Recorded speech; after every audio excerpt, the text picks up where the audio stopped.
Hello, welcome to a review of GANGSTA, book that has just reignited my love for just comedy and violence and everything, and just is so good that I want to speak about it. So if you don't know what GANGSTA is, it's a 7-volume manga series that follows deaf protagonist Nick and his friend Warwick as they are the handymen, the guys who will take on jobs that normal people do not want to do and do not want to get caught up in.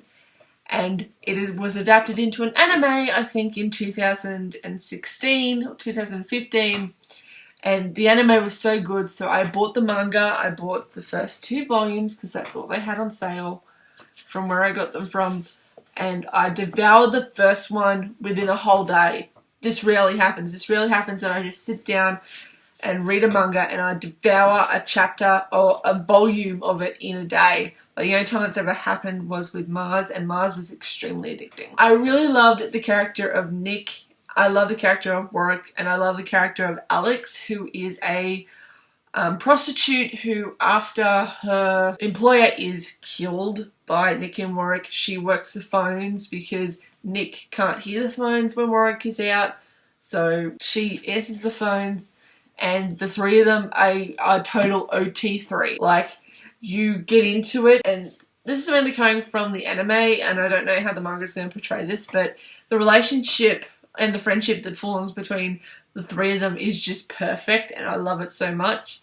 I really like how Nick's disability was portrayed here. It wasn't a huge thing at all. It wasn't directly touched upon. It was just like, oh, he's deaf and he's got a samurai sword and he can cut your throat in 3 minutes. And the way that the manga author uses black bubbles as opposed to white bubbles when Nick is doing sign language and thinking really gives this element that you can understand who is talking to who, and it really gives this original element to Nicholas. I love Warwick. I think he is bae. Warwick is bae.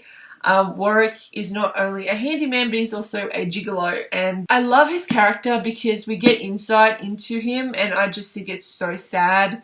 But he takes his life with a sense of humour and a pack of cigarettes, and it is just funny to watch. He mostly flirts with Alex, but it's all in good nature. It's not anything predatorial or whatever. It's so much like a friendship that it's like the Penelope Garcia and Morgan friendship. It's just the flirting is there, but it's not for sexual tension reasons. It's just like a friendship thing. The world that this author has built is extremely detailed and extremely gritty. Like in this first volume, we do get quite a bit of insight into the way the world works, but we don't get that much. It does continue on further in the series, and so I'm so excited to start the second one to see how the anime and the manga sort of match up together. From what I can tell, the main difference between the 2 is that the anime has more scenes to just fill in the gaps that the manga doesn't, because there will be certain times